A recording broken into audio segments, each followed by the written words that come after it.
Doctor Baba Saheb Ambedkar open university.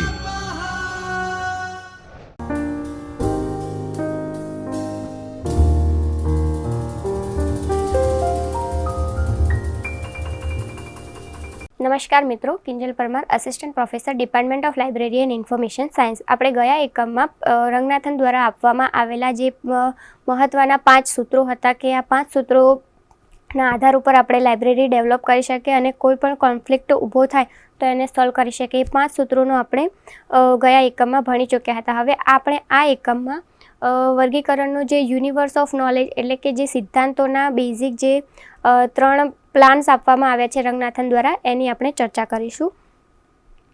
પ્રસ્તાવનામાં રંગનાથને બહુપરિણામી જ્ઞાન વિશ્વના પરિણાત્મક જ્ઞાનના રૂપમાં ફેરવવાની મુશ્કેલીને સારી રીતે સમજી લીધી હતી. વર્ગીકરણ પદ્ધતિની રચનામાં વર્ગીકરણ પદ્ધતિના પ્રણેતાઓ સમક્ષ આ એક મૂળભૂત સમસ્યા હતી. એટલે કે કોઈપણ જ્ઞાનને આપણે કેવી રીતે આગળ પ્રસ્તુત કરીએ તો તે એક સમસ્યા હતી.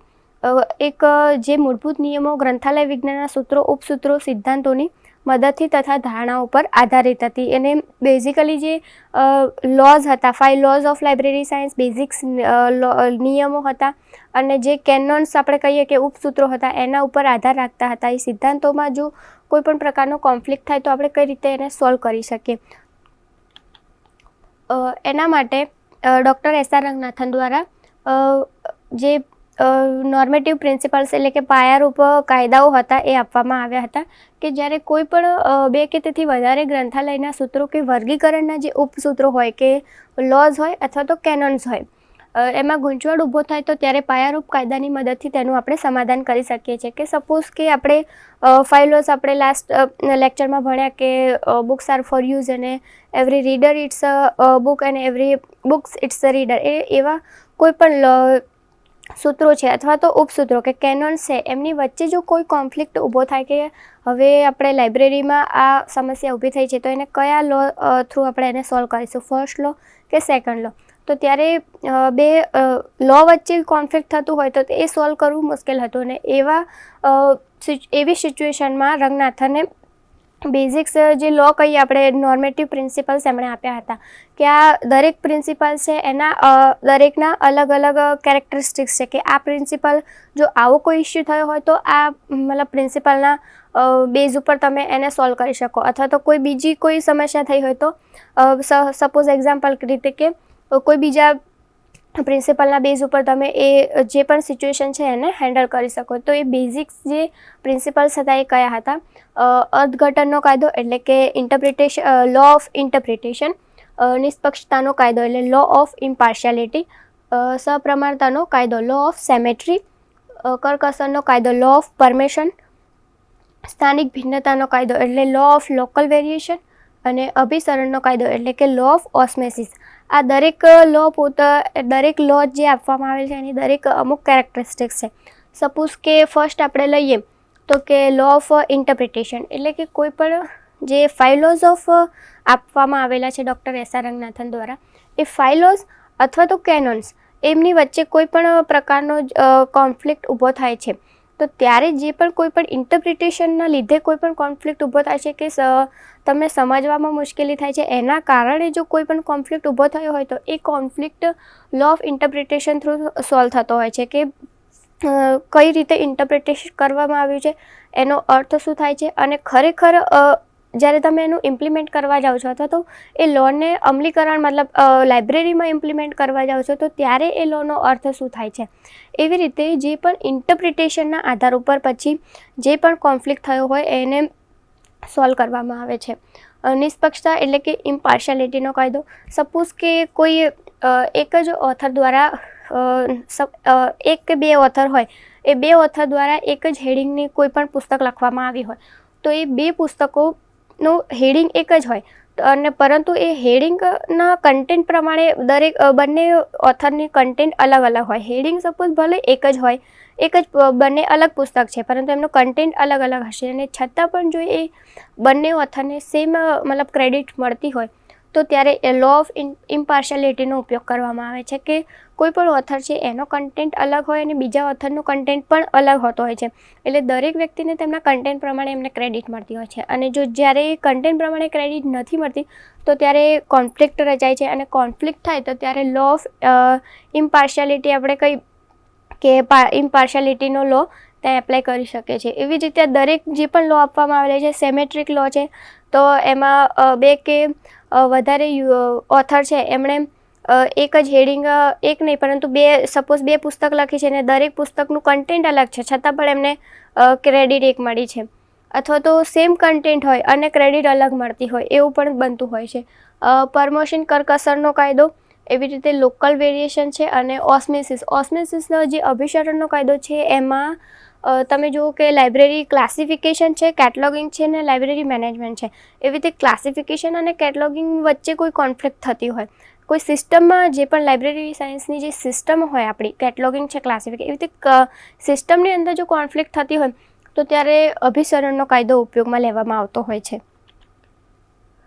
પ્રિન્સિપલ ઓફ ફેસેટ સિક્વન્સ, રંગનાથનની જેમ પહેલાં આપણે કહ્યું કે કોઈ પણ કોન્ફ્લિક્ટ ઊભી થાય તો ત્યારે આ નોર્મેટિવ પ્રિન્સિપલ્સ આપવામાં આવે. એવી જ રીતે બેઝિક્સ જે પ્રિન્સિપલ ઓફ ફેસેટ સિક્વન્સ એટલે મુખક ક્રમના પણ 4 એમણે સિદ્ધાંતો આપ્યા હતા. જનરલી તમારે આ કન્ટેન્ટ થિયરીને પૂરતો જ હોય છે કે તમે એને ખાલી સમજી શકો. કે વોલ પિક્ચરનો પ્રિન્સિપલ્સ આપ્યો હતો, હોલ ઓર્ગનનો પ્રિન્સિપલ્સ, કાઉકેફ, act action, actor tools principle, કે જેવી રીતે જે નોર્મેટિવ પ્રિન્સિપલ્સ આપ્યા હતા એવી જ રીતે આ એમણે ફેસેટ સિક્વન્સના પણ પ્રિન્સિપલ્સ આપ્યા હતા. હવે આજનો આપણો જે મેઇન ટોપિક છે કે કેનન્સ ઓફ ક્લાસિફિકેશન, એટલે કે જે ગતિશીલ સિદ્ધાંતો આપણે ગયા લેક્ચરમાં ભણ્યા હતા કે રંગનાથન દ્વારા જે ગતિશીલ સિદ્ધાંતો આપવામાં આવ્યા હતા, જે ટોટલ 53 સિદ્ધાંતો હતા, એમાંથી તેમણે એ 53 સિદ્ધાંતોમાંથી તેમને 3 મેઇન મતલબ લેવલ્સ કહીએ એ લેવલ્સમાં ડિવાઈડ કર્યા હતા. તો એ કયા હતા? શેયર્સ દ્વારા આપવામાં આવેલા વર્ગીકરણના ખ્યાલને રંગનાથને એક નવી દિશા પૂરી પાડી હતી. જે શેયર્સે 53 સિદ્ધાંતો આપ્યા હતા, એ 53 સિદ્ધાંતોના બેઝ ઉપર તેમણે રંગનાથને 3 સિદ્ધાંતો આપી દીધા, અને એ 3 સિદ્ધાંતોમાં એ 53 સિદ્ધાંતોનો સમાવેશ થતો હતો. રંગનાથને ટોટલ 43 ઉપસૂત્રોને સત્રબદ્ધ કર્યા, જેને 3 સ્તરના કાર્યમાં વહેંચ્યા. એ 53માંથી તેમણે 43 કર્યા અને 43માંથી તેમણે 3 લેવલ્સમાં ડિવાઈડ કરી દીધા. ફર્સ્ટ છે કે વૈચારિક સ્તર એટલે કે આઈડિયા પ્લાન્સ, શાબ્દિક સ્તર એટલે કે વર્બલ પ્લાન, સંજ્ઞાયિક સ્તર એટલે નોટેશનલ પ્લાન. એટલે કે આ દરેક પ્લાન છે, અને કોઈ પણ સિસ્ટમમાં તમે જાઓ તો એ પ્રોપર પ્લાન, જે પણ લેવલ વાઇઝ પ્લાન છે એ સિસ્ટમ વાઇઝ તમે જાઓ તો તમારું કોઈ પણ વર્ક છે ઇઝીલી થશે અને પ્રોપર પ્લાનિંગમાં થશે. આ ઉપસૂત્રો બધા આધારભૂત નિયમો તથા ગ્રંથાલય વિજ્ઞાનના સૂત્રોની સાથે સાથે પૂરેપૂરા સહમત હતા. ગ્રંથાલય વર્ગીકરણ પદ્ધતિની રચનામાં પહેલેથી જ તેની જરૂરિયાતનો અનુભવ કરવામાં આવ્યો હતો. એટલે કે જ્યારે પણ કોઈ પણ સિદ્ધાંતોને લીધે કોઈ પણ પ્લાનિંગ અથવા તો કોઈ પણ ડિસિઝન લેવાનું થતું હતું ત્યારે ઘણી બધી એવી સમસ્યાઓ થતી, અને એના કારણે જ આવા કે કોઈ સિદ્ધાંત એવા આવે કે જેમાં બધાનો સમાવેશ થાય એની જરૂરિયાતો પહેલાંથી જ હતી. અને એવા ત્રણ આપણે જે કહીએ કે ડૉક્ટર એસ.આર. રંગનાથન દ્વારા એ 3 સિદ્ધાંત આપવામાં આવ્યા અથવા તો કે પ્લાન્સ આપવામાં આવ્યા. ફર્સ્ટ પ્લાન છે કે આઈડિયા પ્લાન. આપણે આઈડિયા પ્લાન વિશે ચર્ચા કરીએ તો આઈડિયા એટલે કે વિચાર. હંમેશા આઈડિયા કેવી રીતે આવે કે કોઈ પણ વ્યક્તિ, આઈડિયા 2 રીતે હોય. કોઈ વ્યક્તિ સપોઝ કોઈ કાર્ય કરવા માટે વિચારતો હોય, અથવા તો કોઈ વ્યક્તિ એમને પણ વિચારતો હોય છે કે સપોઝ બેઠા હોય અને વિચાર આવી જાય, અથવા તો કોઈને કંઈક સપોઝ કે કોઈ પેપર યુઝર છે એને રિસર્ચ પેપર લખો છે તો એના માટે એ વિચારતો હોય. એવી રીતે 2 રીતે વિચાર આવી શકે છે. વિચાર હંમેશા મગજમાંથી આવે છે, હંમેશા માઇન્ડમાંથી, મતલબ વિચારો હંમેશા માઇન્ડમાંથી આવતા હોય. અને સંસ્કૃતમાં માઇન્ડ્સ એટલે કે કલેક્શન ઓફ થોટ્સ એવું કહી શકાય કે વિચારવું, કંઈ પણ વિચારવું એવું. વિચાર મગજમાં ત્યારે જ આવે જ્યારે વ્યક્તિ પોતાની સાથે પ્રત્યાયન કરવાનું વિચારે. કે સપોઝ કે એવું આપણે વિચારતા હોય, આપણે મગજમાં વિચારતા હોય, એટલે એ કાંઈ ને ક્યાંય સેલ્ફ કમ્યુનિકેશન થયું કહેવાય. કે વ્યક્તિ જ્યારે પોતાની સાથે, પોતાની જાત સાથે કમ્યુનિકેટ કરે છે ત્યારે એ વિચાર બહાર આવે છે. એમનેમ ક્યારેય વિચાર બહાર નહીં આવે. આમ જોવા જઈએ તો ડૉક્ટર એસ.આર. રંગનાથન અને ગોપીનાથ 1967માં એવું કીધું હતું કે કોઈ એક વ્યક્તિનો વિચાર બીજી વ્યક્તિના વિચાર સાથે મળે ત્યારે એક ડેસ્ટિની બને છે. કે એ કાર્ય પૂર્ણ થાય છે. વિચાર કહેવામાં તો સામાન્ય છે, પરંતુ જ્યારે તેનું અમલીકરણ થાય ત્યારે માહિતીનો ઉદ્ભવ થાય છે. એટલે આપણે કહીએ કે આઈડિયાઝ, સપોઝ કે આઈડિયાઝ એટલે શું, કે મને આવો આઈડિયાઝ આવે, એટલે કહેવામાં તો એ સામાન્ય છે, પરંતુ એ જ આઈડિયાને જ્યારે તમે પ્રોપર પ્લાનિંગથી પ્રોપર ઇમ્પ્લિમેન્ટ કરો છો તો ત્યારે એ આઈડિયા એક માહિતી બને છે, માહિતીથી જ્ઞાન બને છે, અને જ્ઞાન એ લોકો સુધી પહોંચે છે. એટલે એક વિચારથી ઘણા બધા એક જ્ઞાનનું એવું કહી શકાય કે ક્યાંય ને ક્યાંય જ્ઞાન નોલેજ ક્રિએટ થાય છે, કે એક આઈડિયાના લીધે નોલેજ ઘણું બધું ક્રિએટ થાય છે. Ideas are transform through the medium of language. એટલે જે પણ આઈડિયાઝ હોય એને આપણે કઈ રીતે ટ્રાન્સફોર્મ કરી શકીએ, તો કોઈ પણ લેંગ્વેજ, સપોઝ કે કોઈ વ્યક્તિ ઇંગ્લિશમાં એને આઈડિયા આવ્યો ગુજરાતીમાં, પરંતુ એ વ્યક્તિ ઇંગ્લિશમાં ટ્રાન્સફોર્મ કરે છે.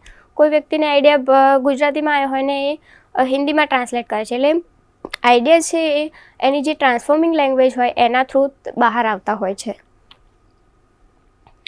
આઈડિયાઝ પ્લાન એક સાદો શબ્દ છે જેનો મતલબ મગજમાં ચાલતા વિચારોનું ભંડોળ એવું કહી શકાય, કે ઘણા બધા કલેક્શન ઓફ થોટ્સ. જ્યારે વિચારવા બેસે વ્યક્તિ તો એને ઘણા બધા વિચારો આવતા હોય, એટલે આઈડિયા એવી રીતે કહી શકાય કે આપણા વિચારોનું ભંડોળ છે. વિચાર ઉદ્ભવ થવાનો કોઈ ચોક્કસ શરત નથી હોય, કે જરૂરી નથી દરેક વ્યક્તિને કોઈ વિચાર આવતો હોય એટલે કે પ્રોપર પ્રોસેસમાં જો વિચાર આવતો હોય, એની કોઈ પ્રોપર પ્રોસેસ નથી, અથવા કોઈ પણ પ્રકારની એની એવી સ્પેસિફિક રૂટ નથી કે જેના થ્રુ જ વિચાર આવે, કે પહેલાં આવો વિચાર આવ્યો, કે પહેલાં સપોઝ આપણે કહીએ કે મને બુક્સ લેવાનો વિચાર આવ્યો. જરૂરી નથી કોઈ વ્યક્તિને પહેલાં એવો વિચાર આવે કે હું પહેલાં બધી બુક્સ જોઈ લઉં, કોઈને એવો વિચાર આવે કે પહેલાં હું બુક ઇસ્યુ કરાવી લઉં. એવી રીતે બધાના વિચારો અલગ અલગ હોય છે. વિચારને ચર્ચા અને યોગ્ય નિર્ણયથી વધારે સારી રીતે પ્રસ્તુત કરી શકાય છે. એટલે કે કોઈ પણ જ્યારે તમે વિચાર આવતો હોય તો ઘણા બધા એવા વ્યક્તિઓ હોય છે કે એ વિચારને કોઈ બી આઈડિયાઝ હોય એને શેર નથી કરી શકતા. જ્યારે પણ તમે કોઈ પણ તમારો આઈડિયાઝ છે એને તમારે જો ઇમ્પ્લિમેન્ટ કરવો છે, એ આઈડિયાઝથી જો તમે એને ઇમ્પ્લિમેન્ટ કરશો તો સપોઝ કે કોઈ પણ વસ્તુ નવું કંઈક ડેવલપ થશે અથવા તો નવું ક્રિએટ થશે, તમે એવું વિચારી રહ્યા હોય તો તમારે એ આઈડિયાઝને શેર કરવો જોઈએ અને વધારે ને વધારે લોકો સાથે ડિસ્કસ કરવું જોઈએ, કે જેથી તમે ડિસ્કસ કરશો તો સપોઝ કે એક વ્યક્તિનો વિચાર આટલા સુધી સીમિત હોય છે, તો જ્યાં તમારું લેવલ પૂરું થતું હોય, સપોઝ કે બીજી વ્યક્તિનું લેવલ ત્યાં શરૂ થતું હોય, તો એ જ આઈડિયામાં તમને ક્યાંક ને ક્યાંક નવો વિચાર બીજો મળશે. અને એવી રીતે વિચાર ઘણા બધા લોકોના વિચાર ભેગા કરી અને એક માહિતી અને આપણે જ્ઞાન સુધી પહોંચી શકીએ અને કંઈ ને કંઈ નવું ક્રિએટ કરતા હોય છે. કંઈ પણ એવી રીતે સપોઝ કોઈને કોઈ સોફ્ટવેર બનાવવાનો વિચાર આવ્યો હોય તો એ સોફ્ટવેરમાં એક વ્યક્તિ પાસે બધું જ નોલેજ હોય એ જરૂરી નથી. એવી રીતે બધાનો જો થોડો આઈડિયાઝ એમાં મૂકવામાં આવે તો તમે સારામાં સારું એવું સોફ્ટવેર બનાવી શકો છો.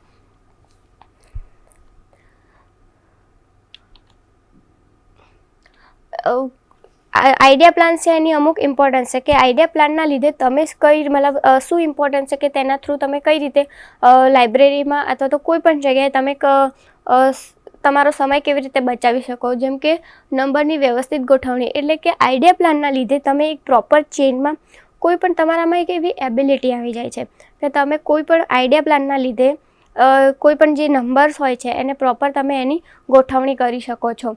Control the work in the notation plan and the verbal plan, એટલે કે જે શાબ્દિક સ્તર અને સંજ્ઞા સ્તરના જે કાર્ય હોય, ફર્સ્ટ સ્ટેપ હંમેશા આઈડિયા આવે, એના પછી જ એ આઈડિયા વર્બલ સુધી પહોંચે અને વર્બલ થયા પછી જ એ નોટેશન સુધી પહોંચે. એટલે કે શરૂઆત હંમેશા પહેલાં આઈડિયાથી થતી હોય છે. એટલા માટે જો આઈડિયાનું તમે પ્રોપર પ્લાનિંગ તમે કર્યું હશે, તમારું આઈડિયા જો પ્રોપર રીતે પ્રોસેસ થયો અને એને બીજા સાથે ચર્ચા કરી અને ડિસ્કસ કરીને જો બહાર આવતો હશે, તો આગળના જે પણ બે લેવલ છે કે વર્બલ પ્લાન્સ છે અને નોટેશન પ્લાન્સ છે, એનું અડધામાં અડધું કાર્ય ત્યાં પૂરું થઈ જશે. એનો જે પણ કોઈ પણ વર્કનું જે કંટ્રોલ છે એ based on the idea plans હોય છે. કોઈ પણ પ્રકારના અનનોન સબ્જેક્ટ્સ હોય જેને તમારે નંબર્સ આપવા હોય અથવા એ સબ્જેક્ટ્સને નોન બનાવવો હોય, તો તમારામાં આઈડિયાઝ આવવો જોઈએ કે આ સબ્જેક્ટ છે એનો લોકો નથી જાણતા, પરંતુ આપણે સપોઝ કે એવું વિચારીએ કે લોકો એના સુધી પહોંચે, તો એ સબ્જેક્ટને તમે કેવી રીતે એને કન્વર્ટ કરી શકો કે એ લોકો સુધી પહોંચે ને લોકો એ વિષયને જાણે. તો એમાં પણ તમારા આઈડિયા પ્લાન એક મહત્ત્વનો બહુ જ ઇમ્પોર્ટન્ટ છે.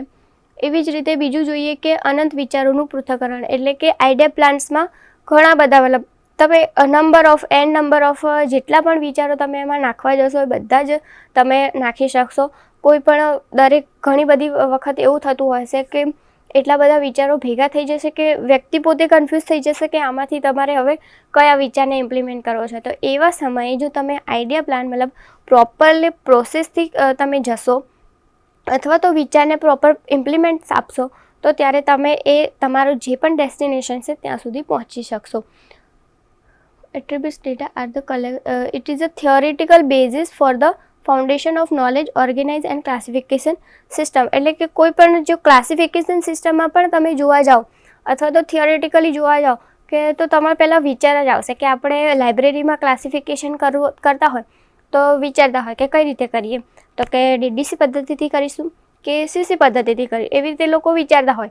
પછી જો આપણે લાઇબ્રેરીનું બિલ્ડિંગ જોવા જઈએ તો કે લાઇબ્રેરીના બિલ્ડિંગમાં આપણે બુક્સનું અરેન્જમેન્ટ કેવી રીતે કરીશું, એટલે કે બુક્સ કેવી રીતે ગોઠવીશું, તો કે દરેક રેફરન્સ મતલબ સેક્શન્સ અલગ રાખીશું કે બધા સેક્શન્સ ભેગા કરી દઈશું.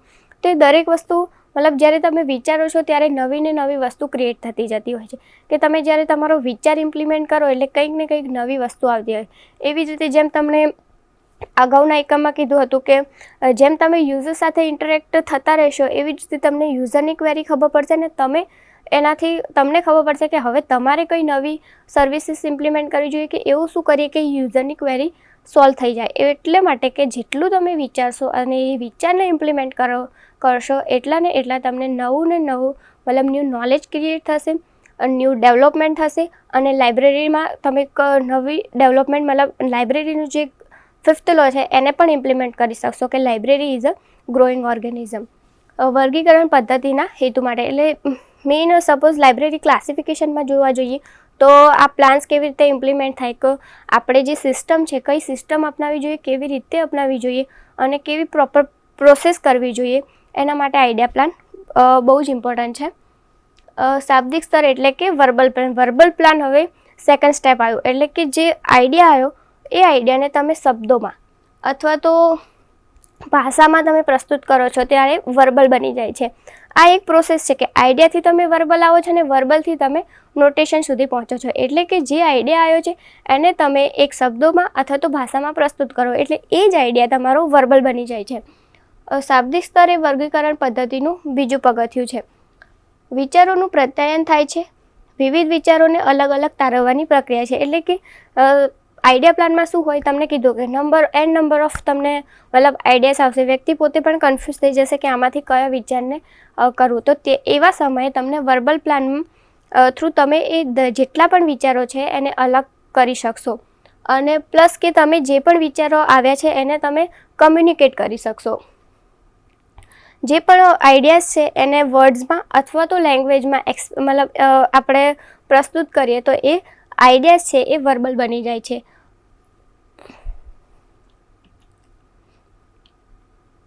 વર્ગીકરણ પદ્ધતિમાં શાબ્દિક સ્તર સાથે સંબંધિત 4 ઉપસૂત્રો સંબંધ ભાષા અને શબ્દાવલી સંબંધિત દ્રષ્ટિબિંદુ સાથે છે. એટલે કે જે વર્બલ પ્લાન્સ તમારે ઇમ્પ્લિમેન્ટ કરવો હોય તો ડૉક્ટર રંગનાથન દ્વારા 4 મેઇન સૂત્રો આપવામાં આવ્યા હતા. એને આપણે કેનન્સ ઓફ ટર્મિનોલોજી પણ કહી શકીએ છીએ કે 4 સૂત્રો કયા હતા કે કોઈ પણ તમે જે તમને આઈડિયાઝ આવ્યો છે એ આઈડિયાઝના બેઝિસ ઉપર તમે કઈ રીતે હવે એને કરશો કે જેમ કે ઘણા બધા વિચાર આવે છે તો એમાંથી તમે કઈ રીતે અલગ અલગ પ્રોસેસ કરી અને વિવિધ વિચારો મતલબ અલગ અલગ વિચારોને તમે અલગ પાડશો અને એને કેવી રીતે ઇમ્પ્લિમેન્ટ કરશો. તો એમાં વર્બલ પ્લાનના જેટલા પણ ઉપસૂત્રો છે અથવા તો જે વર્બલ પ્લાનના જે કેનોન્સ છે એ તમને યુઝફુલ થશે.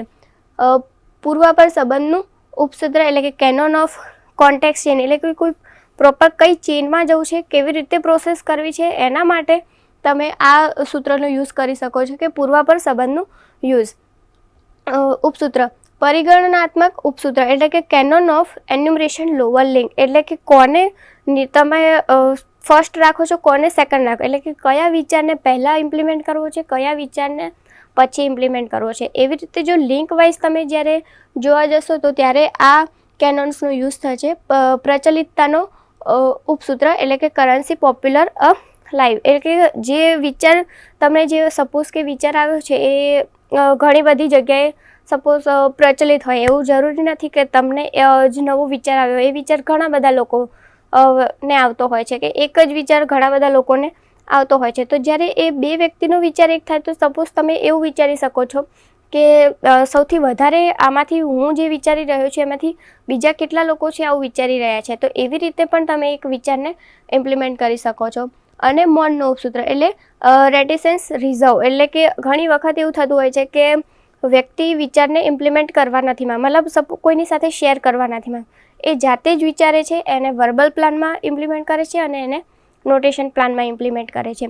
તો એવું પણ બની શકતું હોય છે. એટલે આ 4 વર્બલ પ્લાન્સ છે, એના ઉપસૂત્રો છે, જેના બેઝિસ ઉપર તમે જે વિચાર તમને જે આવ્યો છે એને કઈ રીતે તમારે ઇમ્પ્લિમેન્ટ કરવો, એ તમને આ જે 4 ઉપસૂત્રો છે એના બેઝિસ ઉપર તમે કરી શકો છો.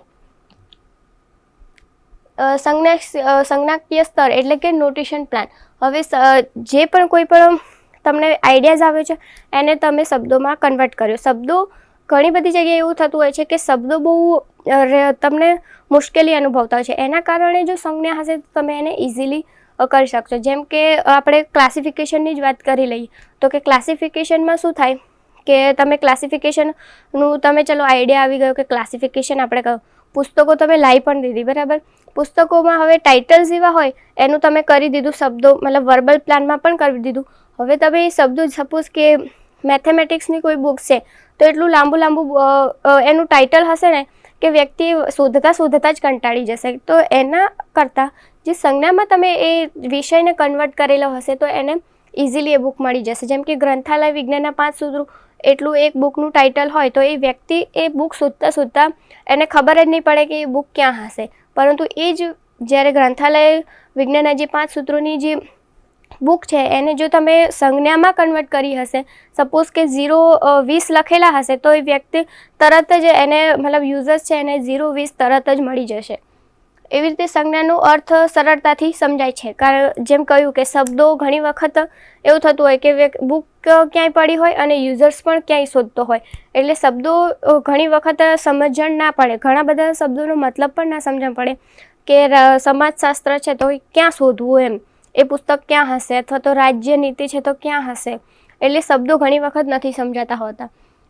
કૃત્રિમ ભાષામાં પુસ્તકોને ગોઠવવામાં સરળતા. બીજું કે અરેન્જમેન્ટ, કે ક્લાસિફિકેશનમાં તમે જોવા જાઓ તો કે જે પુસ્તકની મોટા ટાઇટલ્સ એનું એટલું મોટું હશે કે એને અરેન્જ કરવામાં એટલી જ મુશ્કેલી અનુભવાશે. પરંતુ એ જ ટાઇટલને જ્યારે તમે નોટેશનમાં કન્વર્ટ કરો છો, એટલે કે આવી રીતે કોઈ પણ દશાંશ પદ્ધતિ કે CC છે એના થ્રુ તમે એને કન્વર્ટ કરો છો, તો ત્યારે એને જે અરેન્જમેન્ટ છે એ પણ તમે સરળતાથી કરી શકો છો.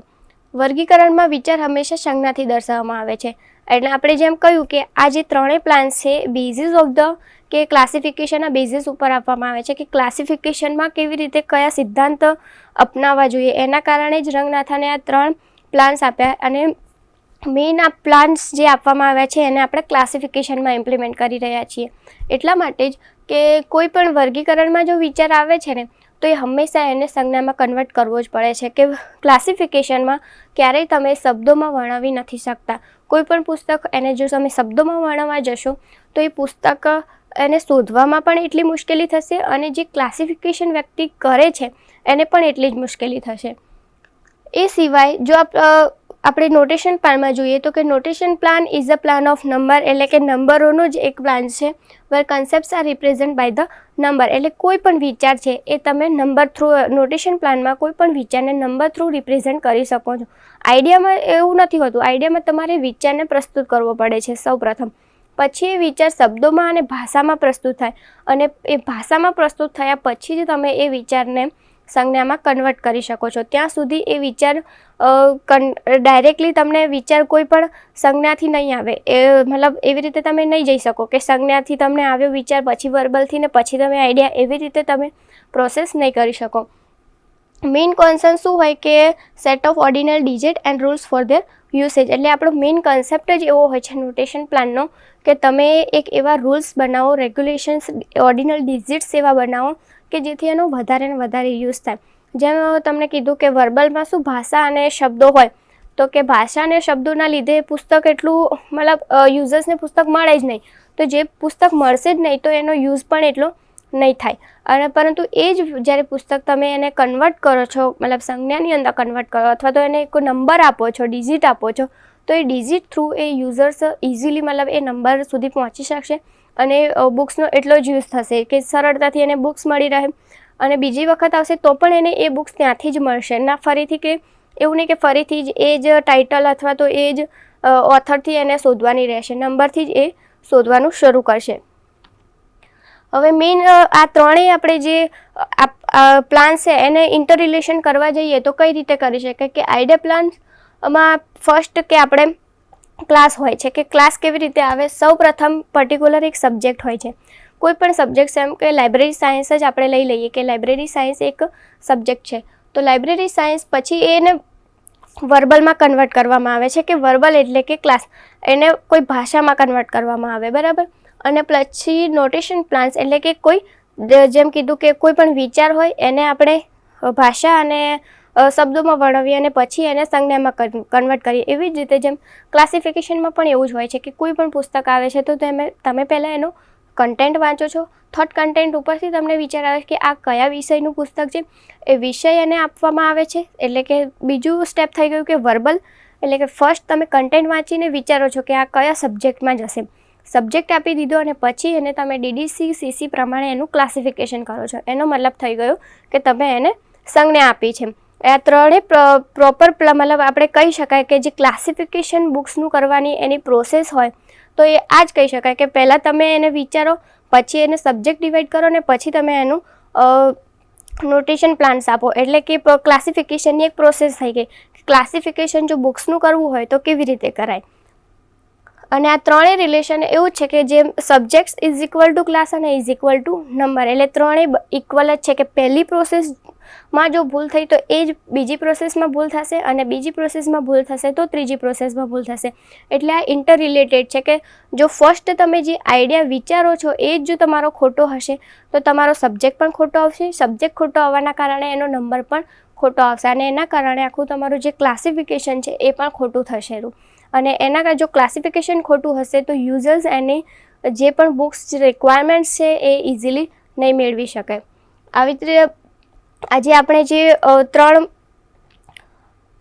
મેઇન ત્રણ જે પ્લાન્સ હતા કે ક્લાસિફિકેશન પ્રોસેસ માટેના કયા મેઇન પ્લાન્સ છે એના બેઝિસ ઉપર ક્લાસિફિકેશન થાય છે એ આપણે ભણ્યા. હવે આપણે આવતા એકમમાં ગ્રંથાલય દ્વારા જે આપવામાં આવેલી 5 મૂળભૂત શ્રેણીઓ છે કોલન ક્લાસિફિકેશન માટેની એની આપણે ચર્ચા કરીશું. નમસ્કાર મિત્રો. स्वाध्यायः परमः